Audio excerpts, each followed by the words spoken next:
ओ सारे बहन भाइयों ने राधे राधे। तो पहले भाग में हमने पढ़ा था कि चिता को जलाकर निम्न मंत्रों से तिल मिश्रित आहुति देनी चाहिए। मंत्र है अस्मात् त्वम आधि जातो असि तवदयम जायताम पुनः असो स्वर्गाय लोकाय स्वाहा जवलित पावकः। अर्थ हे अग्निदेव, आप इससे उत्पन्न हुए हैं, पुनः आपसे यह उत्पन्न हुआ है। इस मृत की स्वर्ग कामना के लिए आपको स्वाहा। इस प्रकार तिल मिश्रित समंत्रक आहुति देकर पुत्र का दाह संस्कार करना चाहिए। उस समय उसे तेज रुदन करना चाहिए। ऐसा करने से मृतक को सुख प्राप्त होता है। दाह संस्कार के पश्चात वहीं पर अस्थि संचयन करना चाहिए। उसके बाद प्रेत के दाहजन्य क्लेश की शांति के लिए पिंडदान देना चाहिए। दाह संस्कार के पश्चात मृत व्यक्ति के पुत्रों को वस्त्र के सहित स्नान करना चाहिए। तदंतर नाम गोचर आचार करते हुए तिलांजलि दें। उसके बाद गांव या जनपद के सभी लोग ताली बजाकर विष्णु नाम संकीर्तन और मृतक के गुणों की चर्चा करें। सभी लोग उस मृत के घर पर आकर द्वार के दक्षिण भाग में गोमय और श्वेत सरसों रखें। जैसे हम श्याम ने सरसों नहीं बखेरा कराया भाई, जब 13वीं तक जिस दिन मरा उस दिन से और 13वीं तक तो सरसों रखें। अपने मन में वरुण देव का ध्यान कर नीम की पत्तियों का भक्षण तथा घी का प्राशन करके वे सभी अपने अपने घर जाएं। हे खगेश्वर, कुछ लोग चिता स्थान को दूध से सींचते हैं। मृतक को जलांजलि देते हुए आंसू रोना नहीं चाहिए भाई, असुरपात नहीं करना चाहिए। बंधु बांधवों के जो उस समय रोते हुए मुंह से कफ और नेत्रों से आंसू गिराया जाता है, उसको ही वह प्रेत विवश होकर खाता है। इसलिए उन सभी को उस समय रोना नहीं चाहिए। उस शक्ति के अनुसार क्रिया करनी चाहिए, अपनी शक्ति के अनुसार क्रिया करनी चाहिए। हे दाक्ष्य, सूर्य के अस्त हो जाने के बाद घर के बाहर अथवा कहीं एकांत चौराहे में दाह क्रिया के दिन से लेकर 3 दिन तक मिट्टी के पात्र में दूध और जल रखना चाहिए, क्योंकि मरने के बाद जो मूढ़ हृदय जीवात्मा है वह पुनः उस शरीर को प्राप्त करने की इच्छा से यमदूतों के पीछे पीछे शमशान, चौराहा तथा घर के दर्शन करता हुआ यमलोक को जाता है। प्रतिदिन दशाहत मतलब 10वीं तक भाई, जिस दिन 10 दिन हुआ मरे ना भाई मरण तय, और 10 दिन तक प्रेत के लिए पिंडदान और जलांजलि देनी चाहिए। जैसे भाई पीपल में जल रखाते हैं तो जलांजलि देनी चाहिए। जब तक 10वीं भाई दशाई संस्कार न हो जाए तब तक जल अंजलि प्रतिदिन अधिक बढ़ाना चाहिए भाई, रोज ज़्यादा देना चाहिए। यह ओंध दैहिक संस्कार पुत्र के द्वारा अपेक्षित है। उसके अभाव में पत्नी को करना चाहिए। पत्नी के न होने पर शिष्य, उसके न होने पर भाई बंधु कर सकते हैं। शमशान अथवा अन्य किसी तीर्थ में मृतक के लिए जल और पिंडदान देना चाहिए। पहले दिन शाक, मूल, फल, भात या सत्तू आदि में से किसी के द्वारा पिंडदान दिया जाए, उसी के द्वारा बाद में के दिनों में पिंडदान देना चाहिए भाई। जिसने भी जब मरा है वो जल दिया है तो उसी के हाथों पिंडदान करवाना चाहिए। हे खगेश, 10 दिनों तक प्रेत के उद्देश्य से पुत्रगण पिंडदान देते हैं। दिए गए पिंड का प्रतिदिन 4 भाग हो जाता है। जैसे हम गाय को रोटी बोलते हैं तो कुछ लोग गोला बना कर देते हैं, तो उसके 2 भाग से मृतक का शरीर बनता है और तीसरा भाग यमदूत ले लेते हैं और चौथा भाग मृतक को खाने के लिए मिलता है। 9 दिन रात में प्रेत पुनः शरीर युक्त हो जाता है। शरीर बन जाने पर 10वें पिंड से प्राणी को अत्यधिक भूख लगती है। 10 दिन के पिंड में विधि, मंत्र, स्वधा, आह्वान और आशीर्वाद का प्रयोग नहीं होता। केवल नाम तथा गोस्तर आचार पूर्वक पिंडदान दिया जाता है। हे पक्षी, मृतक का दाह संस्कार हो जाने के पश्चात पुनः शरीर उत्पन्न होता है। पहले दिन जो पिंडदान दिया जाता है उससे मुर्दा दूसरे दिन के पिंडदान से ग्रीवा और दोनों सकंद तीसरे दिन के पिंडदान से हृदय, चौथे दिन के पिंडदान से पृष्ठ और पांचवें दिन के पिंडदान से नाभि, छठे दिन के पिंडदान से कटी भाग और सातवें दिन के पिंडदान से गुहिया भाग, आठवें दिन के पिंडदान से उरु, नौवें दिन के पिंडदान से तालु पैर और 10वें दिन के पिंडदान से शुद्धा की उत्पत्ति होती है।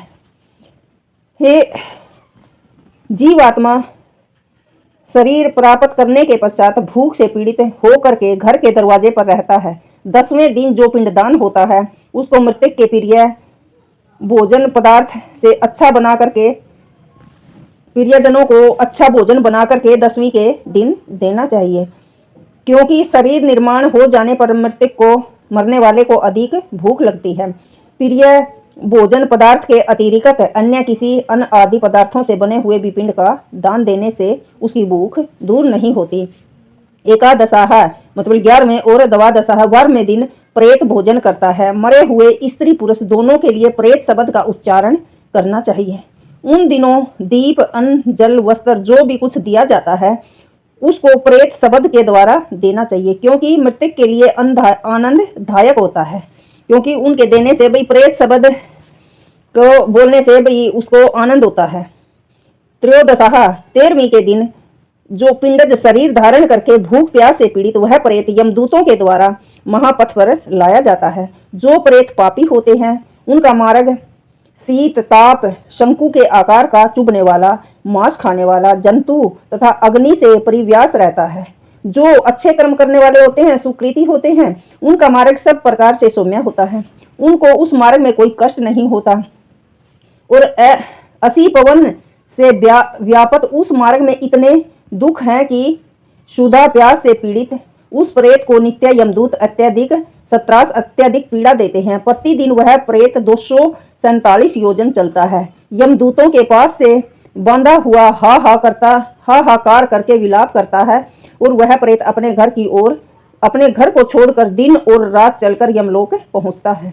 उस महापथ में पड़ने वाले प्रसिद्ध पुरों के शुभ भोग प्राप्त करते हुए वह यमलोक जाता है। इस मार्ग में क्रमशः याम्यापुर, सोरीपुर, नगेंद्र भवन, गंधर्व नगर, शैलागम, कोंजपुर, क्रूपुर, विचित्र भवन, ब्रह्मापद, दुखद, नाना, कंदनपुर, सुक्त भवन, रोदरनगर, पर्योवर्षण, सीताढ्य और बहुद्रम, भीति भवन नामक प्रसिद्ध पुर हैं। त्रयोदशा अर्थात 13वीं के दिन यमदूत प्रेत को उस मार्ग पर उसी प्रकार से पकड़ कर ले जाते हैं जिस प्रकार मनुष्य बंदर को पकड़ कर ले जाता है। उस प्रकार से बंधा हुआ वह प्रेत चलते हुए नित्य हाय पुत्र का विलाप करता है। वह कहता है कि मैंने किस प्रकार का कर्म किया है जो ऐसा कष्ट भोग रहा हूँ। वह यह भी कहता हुआ चलता है कि यह मनुष्य योनि कैसे प्राप्त होती है, मैंने इसको व्यर्थ गवा दिया। प्राणी इस मनुष्य योनि को बहुत बड़े पुण्य से प्राप्त होता है। उसको पाकर मैंने याचकों को स्वर्जित धन दान नहीं दिया। आज वह भी पराधीन हो गया। ऐसा कहकर वह गदगद हो उठता है। जब यमदूत उसको अत्यधिक पीड़ित करते हैं तो वह बार बार अपने पूर्व शरीर जन्य कर्मों का स्मरण करता हुआ इस प्रकार कहता है, सुख दुख का दाता कोई दूसरा नहीं है। जो लोग सुख दुख का दाता दूसरे को समझते हैं वे कुबुद्धि ही हैं। जीवात्मा सदैव पहले किए हुए कर्मों का भोग करता है। हे देही, तुमने जो कुछ किया, अपने शरीर को बोलता है, हे देह, तुमने जो कुछ किया उसमें निस्तार करो। मैंने न दान दिया, न कभी अग्नि में आहुति डाली, न हिमालय पर्वत की गुफा में जाकर तपस्या की और न ही गंगा में के पवित्र जल में स्नान किया। हे जीव, तुमने जो कुछ किया उसी का फल भोग करो। हे देह, हे शरीर, अपने शरीर को बोलता है, तुमने नित्य न दान दिया, न गोदान किया और न अवहायिक कृत्य अच्छे कार्य किए और न तो वेदों का दान किया, न शास्त्रों को देखा और न शास्त्र बोधित मार्ग का सेवन किया। इसलिए हे जीव, जैसा तुमने किया अब उसी में अपना निस्तार करो। हे देह, तुमने जल रहित देश में मनुष्य और पशु पक्षियों के लिए जलाशय का निर्माण भी नहीं करवाया, न गायों की सुधा ली, न सेवा की, न भूमि छोड़ी। हे दे, जो कुछ किया आज उसका फल भोगो।